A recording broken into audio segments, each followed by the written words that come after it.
That brings us to the tag team division, in which the NWA World Tag Team title program is America's Most Wanted versus Team 3D, after Team 3D beat AMW in a tables match at Turning Point. Like, a lot of this build is tied into the Jarrett stuff, but Team 3D on the 17th have a match against the Diamonds in the Rough. So we're going to talk about my Diamonds in the Rough realization. Oh, what was your realization? That Simon Diamond is QT Marshall. And that Diamonds in the Rough are the Factory. When you mentioned that, you first posited this on the watch along, which you can listen to at tnachat.com, and I was like, oh my god. Oh my god. It's a 1-to-1. It's so upsetting how, like, close that is. It's like, oh my god. Everyone needs a QT Marshall on their roster, and Simon Diamond just happens to be the TNA QT Marshall. It's insane. They look the same. They do. They have the same energy. They have the same, like, physique. They have the same build. They have the just same face. Same hair. Yeah. They're the same person. They have the same, like, tracksuit. QT's probably a better worker. Yes, definitely. But other than that, it's too much. So yeah, this match, it was fine. They show some media coverage from the base brawl that just happened at Turning Point. The crowd chants "You screwed Brett" at Dave Hebner, who this is where he first shows up, and I really enjoy that. He's not Earl, you fools. All Hebners are the same. Diamond tries to interfere, but Skipper accidentally nailed him. Doomsday device to Skipper. 3D to David Young gives them the win. The Dudleys have informed All Japan that they are committing to TNA, won't be able to work any more dates in Japan. They cancelled their January bookings. They had just been given the win in the Real World Tag League, so All Japan aren't entirely pleased. Yeah. I wouldn't be if I brought in these guys. Yeah, you won the tournament, and they'd never work All Japan again, by the way. I checked that. It's like, nope, they won that tournament, then they never worked All Japan again. Who did they come back for when they cut the Bullet Club promo? Wrestle One. That was the Wrestle One TNA show. That was the Bound for Glory, yeah. That's the funniest shit. I remember being in the WooTube, like, on the show after they did that, and everyone just be like, fucking Dudley's better not be here. There was another story that they were willing to work some January dates, but obviously stuff about TNA tapings got in the way, and All Japan were just like, fuck it, don't care. Devon is said to be working out harder than ever to trying to get the best shape just so he can show up WWE management. There are whispers in TNA that it'd be nice if Bully had the same attitude, which is a bit mean, toward getting in shape. Don't worry, they're going to turn it into a whole bit. Yeah, he'll be eating Twinkies, and he'll lose some weight, and then he will actually lose some weight and become a great world champion. Yeah, exactly. Bully's stiffness in the ring has been an issue with some opponents so far. They become the Road Warriors. They don't sell for anyone.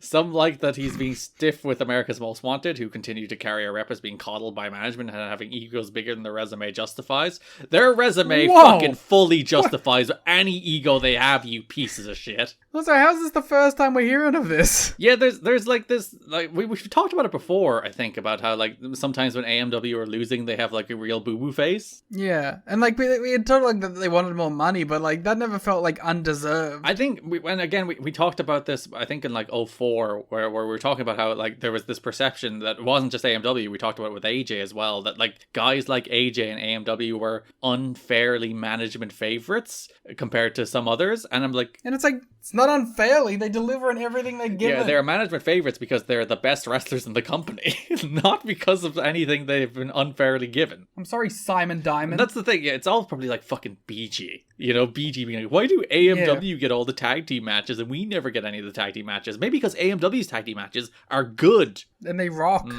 Yeah, let's blame BG. It's always BG's fault. Anyway, James Storm has the bad rep.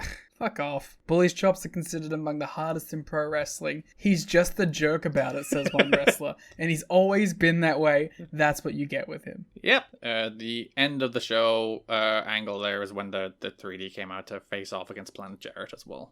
In the JPEG Mafia. The JPEG Mafia! Chris Harris faced Christian in the main event of the December 24th show, which we've already talked about. 3D Funeral was shown as one of the impactful moments of 2005 on the December 31st show.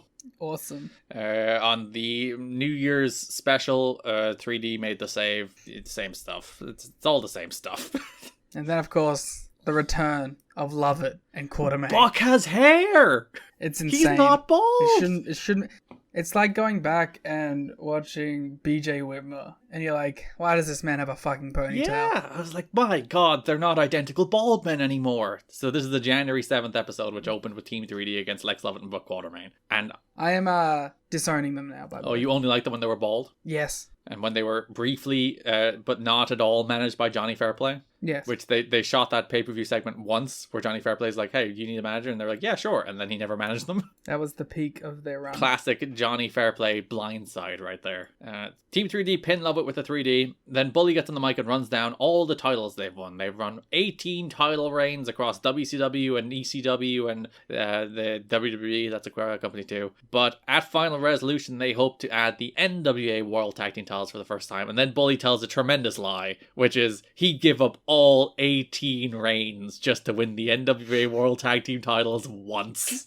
Doesn't he say that about multiple? Like, didn't he do that for the IWGP I'm sure he did. It's a great lie. Like, it's an obvious lie. It's something you don't mean that. But I appreciate your willingness to say it. Yeah. 3D also appear at the end of that show to clear everybody out for the Sting tribute. And then 3D also appear in the main event of the Go Home show. So there's a lot of, they're kind of just intertwined. They're just doing run-ins. Yeah, they're running in for schmozzes and saves. And that's the build to the NWA World Tag Team title match at Final Resolution, which is America's Most Wanted defending against Team 3D. It's alright. So the finish of this match. Let's start with the end. Mm-hmm. So Gale gets a handful of powder and gives it to Chris Harris. Yeah, cocaine. Yeah, but Bully knocks the powder simultaneously into Chris Harris's face and referee Rudy Charles. Fine. They hit the 3D on Wildcat Chris Harris. They pin him. The referee counts 1, he counts 2, he counts 3, and the new NWA World Tag Team Champions. Yeah, exactly. Our Team Music 3D. hits. No, music doesn't hit. Everyone, it's very important to note. Wait a minute. Music does not hit. Music doesn't hit? But music always hits. Yeah, regardless. It's not like the referee tees up the music. The music always hits. But for some reason, the music never plays. This is the day the music died. Rudy is still blinded. Team Canada runs out. They lay out Team 3D and place Harris on top of Bully. Rudy finally clears the powder out of his eyes, and despite counting the 3 for 3D pinning AMW, he awards the match to AMW because he sees Harris on top of Bully. It is so stupid. It isn't like old-time LOL TNA finish. It is one of those that, like, there's a version of this you can do where they don't, like, he gets the visual pin on Harris, somebody flips it, and then they get screwed that way. Perfectly fine. Like, totally fair. The referee counted 3. Team 3D won the match. Where's Larry Zbyszko? Where is Larry Zbyszko? Jackie Gata needs to reveal that they're in conspiracy cahoots right now. Well, that's the thing. Maybe Larry Zbyszko is still on the side of Planet. Well, he is. That's the story, though. But they just didn't reveal it. That's why he didn't. He should have come out and like affirmed the decision. It's like, Rudy, what's your final decision? My final decision is America's Most Wanted. And it's like, listen, referee's decision. I can't do anything. That would have been a good bit. But yeah, it's very dumb. It's really, really dumb. You cannot actually count the finish. You can't have the referee actually count the finish. It's so funny. It's real. But it's so funny bad that I actually like it, and I don't. It is. It's one of those things where, like, at the time, if this happened, you would be like, "This is so dumb. This is so stupid." AEW did this on Dynamite. I would shoot a motherfucker. Whereas now that we're 18 years in the past, you can it is the very right kind of stupid. It's incredibly dumb. Though I will say, before this match, there was an important moment in TNA history, Liam. Adrenaline rush, adrenaline rush. There was a video package for Team 3D versus AMW set to the debut appearance of Adrenaline Rush, which will famously become the Impact outro song. It will become the Impact intro song for one episode, but it will become the Impact outro song, was like a little music video that shows the happenings that happen on Impact that week, set to Adrenaline Rush every week. So it becomes a very important part of TNA history. But yeah, Adrenaline Rush, this is where we first hear it, for a Team 3D versus AMW video package. Adrenaline Rush, yeah.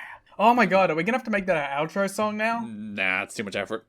Oh, God, you can't use the 17 seconds of adrenaline rush. Fine. God, you always love making me do work. Yeah!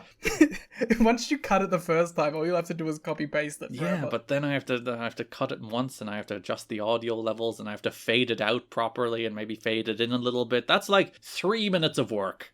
Yeah, but then we get to have adrenaline rush. Adrenaline rush now. Yeah, he's in.